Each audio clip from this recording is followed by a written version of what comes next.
Le cri déchira la nuit parisienne comme un éclat de verre brisé. Victor, le cœur battant à tout rompre, fixait son père. Ce géant au regard d'acier qui, pour la première fois, semblait si vulnérable. Fils, si c'est ton choix, c'est le nôtre aussi, murmura-t-il, avant que les larmes ne trahissent sa voix chevrotante. Mais dans l'ombre de la salle à manger, les yeux de ses frères et sœurs luisaient déjà d'une ombre qui annonçait la tempête. Paris. Cette ville des amours impossibles et des secrets bien gardés, enveloppait Victor comme un manteau trop grand. À 22 ans, il avait traversé les boulevards haussmanniens avec une détermination farouche. Le poids de son aveu sur les épaules. La famille Duval, ancrée dans un appartement haussmannien du 7e arrondissement, représentait tout ce qu'il chérissait et redoutait, l'héritage d'une bourgeoisie discrète, imprégnée de ses valeurs républicaines où l'honneur se mesurait en silence poli. Son père, Henri, un notaire à la retraite aux moustaches impeccables. Et sa mère, Claire, une ancienne professeure de littérature aux yeux verts héritée d'une lignée normande, avait bâti ce cocon avec une tendresse farouche. Ses frères, Alexandre et Thibaut, des ingénieurs solides comme des cathédrales. Et sa sœur Élise, une avocate aux ambitions voraces, formait le quatuor impitoyable de la perfection familiale. Ce soir-là, l'air était lourd d'un automne précoce. Victor s'était assis à la table en acajou, les mains tremblantes autour d'une tasse de thé fumant. « Je suis gai », avait-il lâché. Les mots comme des pierres dans un étang immobile. Le silence qui suivit fut un abîme. Henri avait posé son journal, ses lunettes glissant sur le bout de son nez. Claire avait porté une main à sa poitrine, comme si un oiseau affolé battait des ailes en elle. Alexandre avait ricané nerveusement. Thibaut avait détourné le regard vers la fenêtre donnant sur la Seine. Et Élise. Élise avait simplement haussé un sourcil, son verre de Bordeaux suspendu en l'air. Puis, comme une vague inattendue, Henri s'était levé. « Victor, mon fils ?» avait-il dit d'une voix rauque. « L'amour n'est pas une faute, c'est une grâce. Si cela te rend heureux, alors c'est notre joie aussi. » Claire avait pleuré. Non de tristesse, mais de ce soulagement brut qui suit une peur enfouie. Ils l'avaient serré dans leurs bras. Ce soir-là, sous le portrait ancestral accroché au mur, où un arrière-grand-père austère semblait les bénir d'un clin d'œil complice. Les frères et la sœur, eux, s'étaient éclipsés dans la cuisine, murmurant des excuses maladroites. « On en reparle demain », avait lancé Alexandre, claquant la porte du réfrigérateur un peu trop fort. Les jours suivants furent un tourbillon de normalité forcée. Claire invita Victor à des dîners intimes où elle lisait des extraits de Proust, soulignant les amours cachés de Swann avec une malice nouvelle. Henri, plus discret, glissa un jour un livre sur Oscar Wilde dans la chambre de son fils, accompagné d'une note, « La vérité est rarement pure et jamais simple. » Victor, libéré d'un poids qu'il portait depuis l'adolescence, ses nuits solitaires à observer les garçons du lycée avec une faim inavouable, commença à s'ouvrir. Il rencontra Léon lors d'une exposition au Louvre. Sous les voûtes sombres où la Vénus de Milo semblait les observer avec indulgence. Léon était un mystère ambulant, 30 ans. Photographe freelance aux cheveux châtains en bataille. Originaire de Lyon mais adopté par Paris comme un enfant prodigue.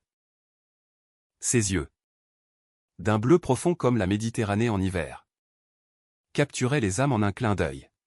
« Tu as l'air d'un tableau de Delacroix », lui avait-il dit ce soir-là, en tendant un verre de vin rouge.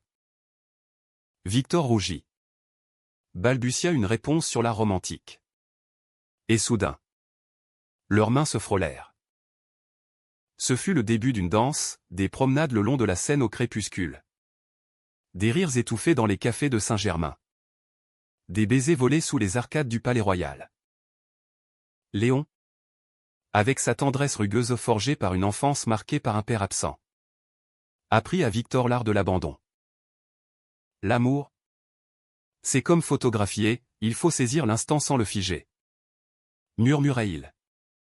Son objectif posé sur la table de nuit. La famille sembla s'adapter.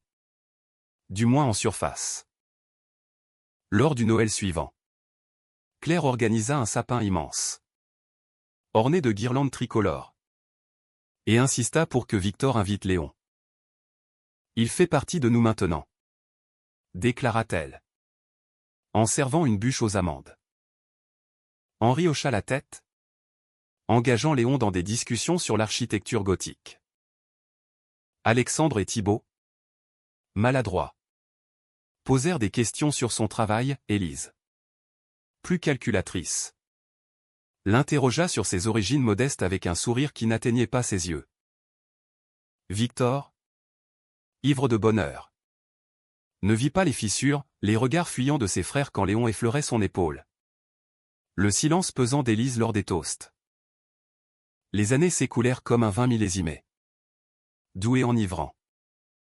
Victor, devenu graphiste freelance, partageait un loft à Montmartre avec Léon, où les murs étaient tapissés de photos, eux deux à Deauville sous la pluie. Riant comme des gamins, un portrait de Claire, radieuse dans son jardin normand. Henri et Claire, vieillissant avec grâce, visitaient souvent, apportant des conserves de foie gras et des histoires de leur jeunesse. Tu nous as rendus plus forts, confia un jour Claire à Victor, lors d'une promenade au Luxembourg. Léon devint le fils qu'il n'avait pas eu, le confident des doutes d'Henri sur sa santé déclinante. Mais la mort rôdait, invisible, comme ces brumes matinales sur la Loire. Ce fut un accident banal, une sortie en voiture vers la Normandie. Un camion dérapant sur la nationale. Henri et Claire périrent sur le coup, dans la nuit du 14 juillet. Ironie du sort pour une famille si attachée au feu d'artifice. Victor apprit la nouvelle par un appel d'Alexandre. Sa voix brisée filtrant à travers les ondes, viens vite. Vic. Ils sont partis. Le monde de Victor s'effondra en un instant. Au funérarium. Entouré de fleurs blanches et de murmures. Il serra Léon contre lui, sentant pour la première fois la fragilité de leur bulle. L'enterrement fut une procession solennelle au Père-Lachaise, sous un ciel de plomb. Les discours se succédèrent, Alexandre parla de l'intégrité d'Henri. Thibaut des leçons de Claire sur la résilience. Élise, en tailleur noir impeccable, lut un poème de Verlaine, sa voix claire comme un glas. Victor, muet, ne put que déposer une rose sur les cercueils jumelés. Ce soir-là, de retour au loft, Léon le berça comme un enfant, essuyant ses larmes avec des baisers salés. Ils t'ont aimé jusqu'au bout, murmura-t-il. Victor hocha la tête, ignorant que l'effacement ne faisait que commencer. Les semaines suivantes furent un brouillard de paperasse et de chagrin. L'appartement haussmannien, ce sanctuaire familial, devint le théâtre d'une comédie macabre. Henri et Claire, prévoyant jusqu'à la fin, avaient rédigé un testament clair, l'héritage divisé en parts égales entre leurs 4 enfants. Avec une clause spéciale pour Victor ou une somme supplémentaire destinée à soutenir ses rêves artistiques. Comme l'avait noté Claire de sa main élégante. La maison de Normandie. La collection d'art. Les comptes en banque, tout était partagé. Sans favoritisme apparent. Victor, encore engourdi, se rendit à la lecture chez le notaire. Un vieil ami d'Henri nommé Bertrand. Léon l'accompagna. Sa présence comme un ancrage dans la tempête. La salle aux lambris sombres sentait le cuir et l'encre. Et les frères et sœurs étaient déjà là. Assis en rang d'oignons, Alexandre. Les poings serrés, Thibaut. Compulsant un dossier, Élise. Notant frénétiquement sur un bloc. Bertrand déroula le parchemin avec solennité. À chacun d'eux. Un quart de l'héritage liquide et immobilier. Lut-il. Puis, pour Victor, et à mon fils bien-aimé Victor. En reconnaissance de sa courageuse authenticité. La somme de 100 000 € additionnels. Issue de nos économies personnelles. Un silence de tombe. Élise releva la tête. Ses lèvres pincées. C'est injuste. Lâcha-t-elle d'une voix sifflante. Alexandre renchérit, papa et maman étaient traditionnels. Ce extra. C'est une insulte à l'équité. Thibaut, le plus doux des trois, murmura, on peut contester. Non. Victor sentit son estomac se nouer. C'était leur volonté. Protesta-t-il faiblement. Léon posa une main sur son genou sous la table. Un geste discret mais ferme. Dehors. Sous la pluie fine de l'avenue Montaigne. La confrontation éclata. Tu crois que parce que tu as pleuré plus fort à l'enterrement. Tu mérites plus, cracha Élise. Son parapluie claquant comme un fouet. Alexandre ajouta, et ce Léon. Hein. Vous paradez comme si c'était normal. Maman était tolérante. Mais nous, on protège le nom du Val. Thibaut, mal à l'aise, tenta de tempérer, allons. C'est la loi. On respecte. Mais ses yeux fuyaient. Victor rentra chez lui hébété. Léon le guidant comme un aveugle. Ils sont en deuil. Comme toi. Dit Léon ce soir-là. En préparant un risotto aux truffes son remède contre les abysses. Victor secoua la tête, non. C'est plus que ça. Ils m'ont toujours vu comme l'intrus. Ils firent l'amour lentement. Corps entrelacés dans la lueur des réverbères filtrant par la fenêtre. Comme pour conjurer le vide. Léon, avec ses cicatrices, un ex qu'il avait abandonné pour une vie normale. Comprenait. L'amour vrai efface les ombres. Murmura-t-il. Traçant des cercles sur le dos de Victor. Mais les ombres s'épaississaient. Une semaine plus tard. Un courrier recommandé arriva, une mise en demeure signée par Élise. Au nom de la fratrie. Contestation du testament pour vice de consentement. Allégation de manipulation émotionnelle par le bénéficiaire. Victor relut les lignes. Incrédule. Manipulation? Lui? Qui avait passé des nuits à veiller clair lors de sa dernière grippe. Léon jura en provençal. Un juron lyrique qu'il réservait aux grandes colères. C'est de la trahison pure. On contre-attaque. Les mois suivants furent un labyrinthe judiciaire. Un roman drôlé parisien où les avocats facturaient par l'heure. Victor engagea Maître Lefebvre. Un spécialiste en succession aux manières de dandy. Les audiences au tribunal de la Seine se succédèrent. Ponctuées de témoignages larmoyants. Élise. Sur le stand. Invoqua l'influence néfaste d'un mode de vie non conventionnel sur les parents âgés. Alexandre produisit des emails anciens où Victor confiait ses doutes sur sa sexualité. Les tordant en preuve de déstabilisation familiale. Thibaut subpéna comme témoin. Balbutia, Victor est mon frère. Mais l'héritage. C'est sacré. Léon fut un roc. Il photographiait les manifestations pour un magazine. Capturant la fureur des gilets jaunes ou les baisers furtifs des amoureux sur les ponts. Mais le soir, il revenait à Victor avec des bouquets de mimosas volés dans les jardins publics.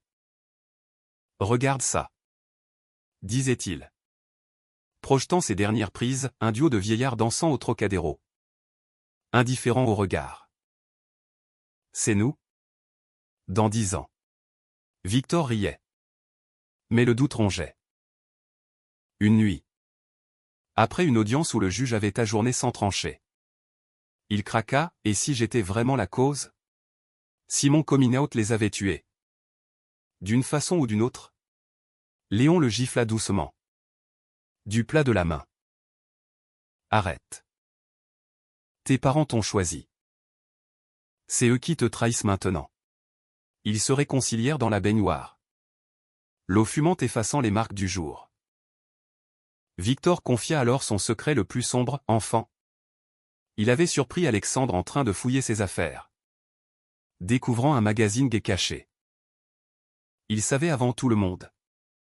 Avoua-t-il. Léon fronça les sourcils, et il te juge? Hypocrite. Le point de rupture survint lors d'une réunion familiale forcée. Dans un café du Marais. Élise arriva en retard. Escortée d'un cousin éloigné. Un huissier aux allures de corbeau. On propose un règlement à l'amiable. Annonça TL. Posant un chèque sur la table. Tu renonces à l'extra. Et on oublie tout. Victor sentit la bile monter. Oublie? Vous effacez maman et papa pour de l'argent? Thibaut baissa la tête, Alexandre ricana, c'est toi qui nous as divisés. Avec tes caprices. La dispute s'enflamma. Verre renversé. Chaise raclant le sol. Léon, présent en observateur silencieux, intervint enfin, vous n'êtes pas une famille. Vous êtes des vautours. Dehors. Sous les néons roses du quartier. Victor vomit son déjeuner. Léon l'aida à se relever. L'embrassant avec une urgence presque violente. On s'en va. Loin d'ici. Mais Victor secoua la tête, non. Je me bats. Pour eux. Cette nuit-là. Ils marchèrent jusqu'au pont des Arts. Où les cadenas d'amour scintillaient comme des étoiles tombées.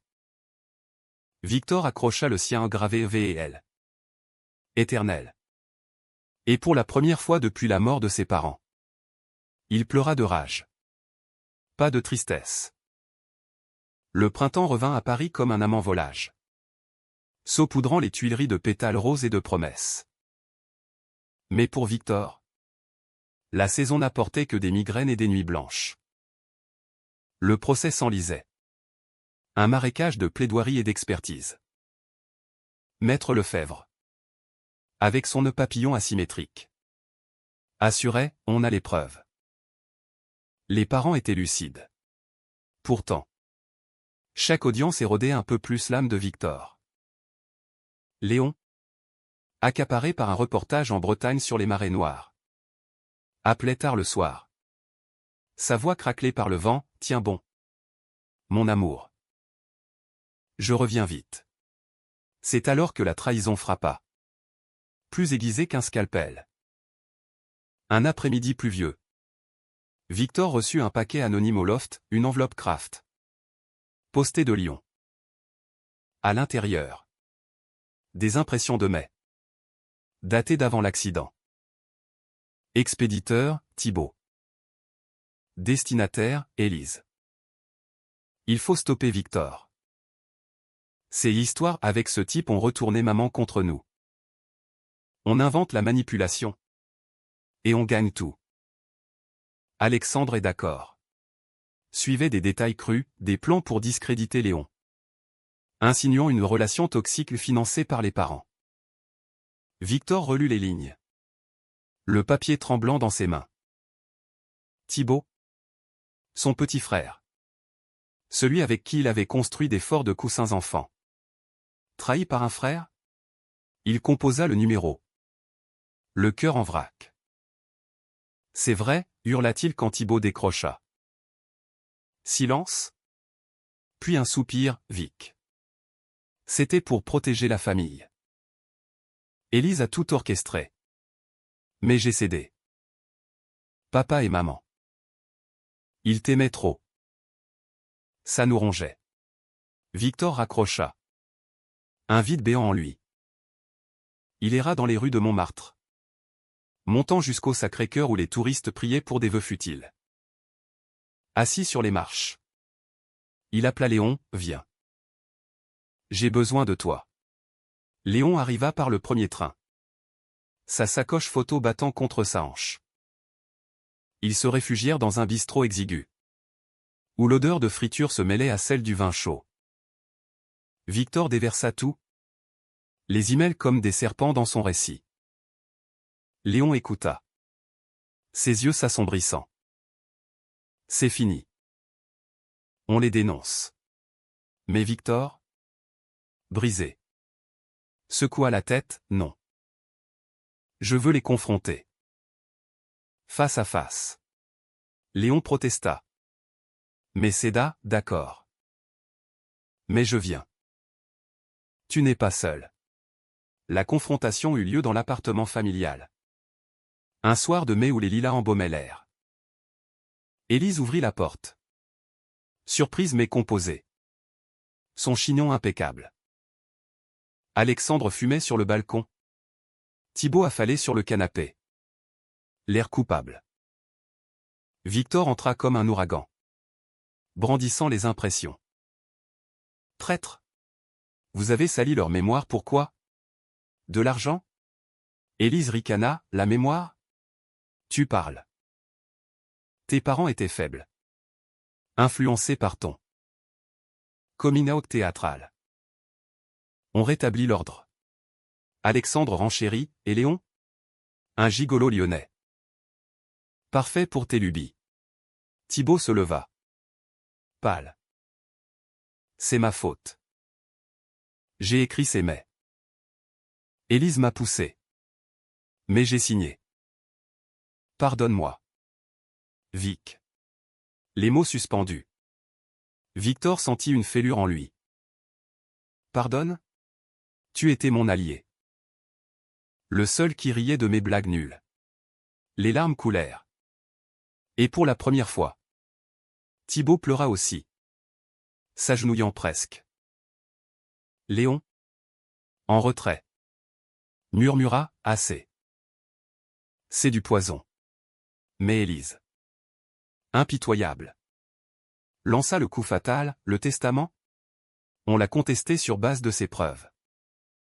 Le juge penche de notre côté. Signe le chèque. Et disparaît. Victor chancela. Dehors. La nuit tombait. Les lumières de la tour Eiffel scintillant au loin comme un phare moqueur.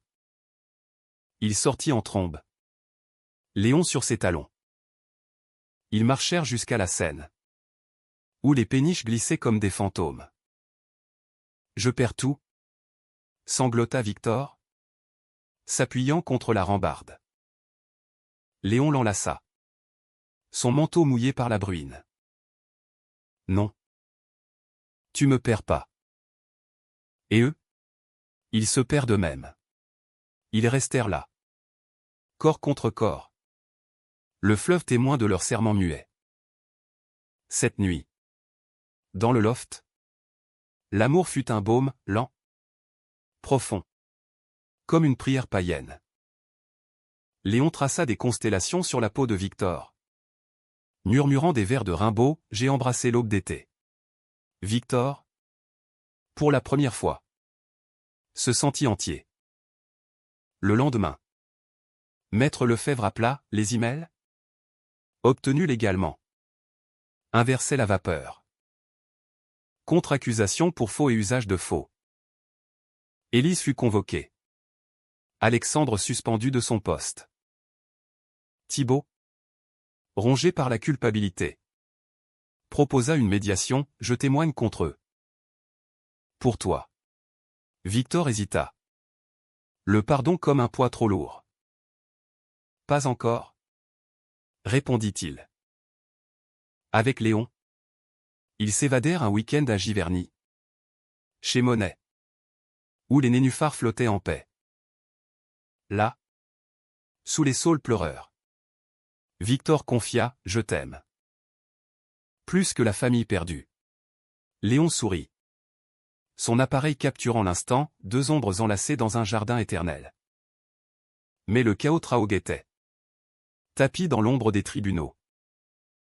Une audience décisive approchait. Et Élise, acculée, prépara son dernier coup, impliquer Léon dans un scandale fabriqué. Des photos truquées montrant une relation intéressée. Victor, averti par un allié au cabinet, sentit la panique l'envahir.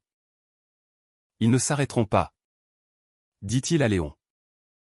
Celui-ci, farouche, répondit, alors on les affronte ensemble. Comme toujours. L'été 2025 enveloppa Paris d'une chaleur suffocante. Comme si la ville elle-même étouffait sous le poids des secrets. Le tribunal de l'île de la Cité, avec ses colonnes néoclassiques, devint l'arène d'un drame shakespearien. L'audience finale, fixée au 15 août jour de liesse nationale, vit affluer les Duval dans un silence de cathédrale. Victor, en chemise blanche impeccable, serrait la main de Léon, dont les doigts portaient encore l'odeur de pellicule photo. Thibaut, seul contre ses aînés, avait choisi son camp, il témoignerait pour Victor. Un acte de rédemption ou de folie. Maître Lefebvre ouvrit les hostilités avec panache, mesdames. Messieurs. Ce n'est pas un procès d'héritage, mais de l'âme familiale. Les accusés ont forgé des mensonges pour effacer un frère, au nom d'un préjugé archaïque. Les emails projetés sur l'écran géant firent blêmir Élise. Elle se leva. Sa voix aiguë comme une lame, mon client en moi-même agit pour l'équité. Victor a profité de la vulnérabilité de nos parents post-coming out. Regardez ces preuves. Elle brandit des photos, Léon et Victor, enlacés à une terrasse. Retouchés pour suggérer une transaction à un chèque visible. Flou mais accusateur. Victor bondit, c'est faux. Montage grossier. Le juge, une femme aux lunettes sévères, fronça les sourcils. Preuve à l'appui. Madame Léon, subpéna, prit la parole, je suis photographe. Pas escroc. Ces images sont trafiquées. J'aime Victor pour ce qu'il est. Pas pour ce qu'il hérite. Sa voix, calme et vibrante, emplit la salle. Élise contre-attaqua, un Lyonnais sans le sou. Attiré par l'appartement haussmannien. Classique. Le public quelques journalistes. Un cousin curieux murmura. Puis vint Thibaut. Il monta au pupitre. Les jambes flageolantes. Je suis coupable, avoua-t-il. La voix brisée. J'ai écrit ces mets sous pression d'Élise. Elle disait que Victor nous volait maman et papa avec son lifestyle. Alexandre a validé. Mais c'est faux. Victor est le cœur de la famille. Ses parents l'aimaient vraiment. Coming out ou pas. Des sanglots l'interrompirent. Élise bondit, traître. Tu protèges ton amant imaginaire? Le juge tapa du marteau, silence. Alexandre, appelé à son tour, craqua sous le feu des questions. On voulait juste l'équilibre. Victor changeait tout. Mais ses mots sonnaient creux. Victor, témoignant enfin, livra son âme, mes parents m'ont accepté quand le monde me rejetait. Non. Ils m'effacent parce que je les force à voir leurs propres ombres. Sa voix se brisa sur le souvenir d'Henri lisant Wilde. De Claire chantant des berceuses. Léon, dans le fond, essuya une larme discrète. La sentence tomba comme un coup près, testament validé. Avec dommages et intérêts pour Victor. Élise et Alexandre condamnés pour faux. Thibaut pour complicité atténuée, probation et excuses publiques. Dehors, sous le soleil implacable, Victor affronta sa sœur, pourquoi? Élise. Défaite? Cracha, parce que tu nous rappelles qu'on n'est pas parfait. Ton amour. Il nous juge. Puis elle s'effondra. Murmurant, pardon. Alexandre s'éloigna sans un mot. Ombre vaincue. Thibaut, lui, resta. Je reviens de loin. Vic. Laisse-moi réparer. Victor hésita. Le pardon comme un pont branlant. Peut-être. Un jour, avec Léon, ils fuirent vers les quais, où une fanfare improvisée jouait La vie en rose. Ils dansèrent là, au milieu des passants. Un valse maladroite mais vrai. Ce soir-là, au loft, l'amour fut célébration, vin de Bordeaux. Rire cascadant. Corps fusionnant dans une extase qui effaçait les cicatrices. On est notre propre famille, déclara Léon, gravant un baiser sur l'épaule de Victor. Pourtant, la victoire était amère. Victor visita la Normandie seul. La maison familiale vide. Les volets clos. Assis dans le jardin de Claire. Il pleura pour ce qui avait été perdu, non l'argent, mais l'illusion d'unité. Léon le rejoignit par train, apportant son appareil. Photographions le futur, proposa-t-il. Ils capturèrent les roses fanées, les ombres longues, et un autoportrait, 2 hommes, enlacés, face au soleil couchant. Le conflit s'apaisa en murmures. Thibaut appela, proposant un dîner. Élise envoya une lettre, j'ai tort. Reviens. Alexandre. Silencieux.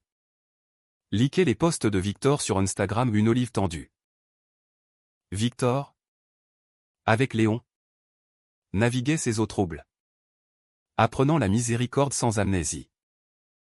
L'automne revint, doux comme un pardon inachevé. Paris, avec ses feuilles d'or sous les platanes, semblait murmurer des secrets de résilience. Victor et Léon, fortifiés par l'orage, transformèrent le loft en atelier, toiles inachevées de Victor côtoyaient les tirages noirs et blancs de Léon. Ils adoptèrent un chat errant. Un félin gris aux yeux verts comme ceux de Claire, baptisé Proust pour ses ronronnements proustiens. La vie, cette grande farce romantique, reprenait son cours, exposition au centre Pompidou. Dîners arrosés chez des amis artistes. Nuit où l'amour se muait en poésie charnelle. Thibaut fut le premier à franchir le seuil. Un soir de novembre, il sonna. Une bouteille de Calvados normand à la main. Pour trinquer au fantôme, dit-il. Maladroit. Victor l'invita. Léon servant des fromages avec une neutralité bienveillante. Les mots coulèrent. D'abord hésitant, souvenir d'enfance. De parties de pêche avec Henri. J'ai eu peur. Avoua Thibaut. Peur que ton courage nous rende petits. Victor toucha son bras, on l'est tous. Un peu. Le dîner s'étira tard. Rire fusant comme des bulles de champagne. Léon, observateur, cligna de l'œil, la famille se reconstruit. Grain par grain. Élise suivit. Un mois plus tard. Lors d'une exposition de Léon au Marais. Elle arriva en robe simple. Sans maquillage. Les yeux rougis. Tes photos. Elles capturent ce que je n'ai pas vu, la beauté dans la fracture. Ils parlèrent jusqu'à l'aube. Café fumant en main. J'ai divorcé. Confia-t-elle. Mon mari me reprochait d'être trop. Duval. Ton coming out m'a forcé à voir ça. Victor l'étreignit. Un geste fraternel qui scella une trêve. Alexandre, le plus lent, envoya un mail, désolé. Viens au foot dimanche. Victor rit. Répondant, seulement si Léon arbitre. La grande réconciliation eut lieu à Noël. Dans la maison de Normandie rouverte. La table ployée sous les huîtres et le chapon. Un sapin clignotant dans le salon. Victor présida. Léon à ses côtés. Toast porté à Henri et Claire, à l'amour qui efface les haines. Les rires remplirent l'air. Thibaut contant des blagues paillardes. Élise lisant un extrait de Gide, clin d'œil à Victor. Alexandre, bourru, glissa un cadeau, un album photo des parents. Restauré. Pour ne pas oublier. Victor, au milieu de cette mosaïque, sentit une paix nouvelle. Son coming out, jadis une grenade, était devenu un phare. Avec Léon, ils partirent en lune de miel tardive à la Côte d'Azur, roulant en décapotable cabossé le long de routes sinueuses. À Saint-Tropez, sous un ciel étoilé, Léon mit un genou à terre, « Épouse-moi. » Pas pour l'État, mais pour nous. Victor, ému, accepta avec un baiser salé par la mer. Leur union, célébrée l'été suivant au Père-Lachaise, ironie poétique, réunit la famille élargie, frères, sœurs, amis, même l'huissier repentant comme témoin. Des années plus tard, Victor écrivit un roman, Effacé mais pas oublié. Un récit semi-autobiographique sur l'amour gai en terre bourgeoise. Il devint best-seller. Traduit en anglais. Touchant des cœurs outre-Atlantique avec son humanisme cru ou écho d'un Amérique rêvée. Où le pardon triomphe des préjugés. Léon illustra l'édition. Ses photos comme des chapitres visuels. Ensemble, ils fondèrent une association, Amour Libre, aidant les jeunes LGBTQ+ à naviguer les tempêtes familiales. Un soir d'hiver, assis sur leur balcon donnant sur la Seine, Victor murmura, « Mes parents m'ont sauvé. Et toi? Tu m'as ressuscité. » Léon sourit. Allumant une cigarette, « Et ta famille? Ils t'ont appris le pardon. » En bas, les lumières dansaient. Et Victor sut, l'effacement n'était qu'un chapitre. L'histoire, elle, continuait dramatique. Émouvante. Romantique. Profondément humaine.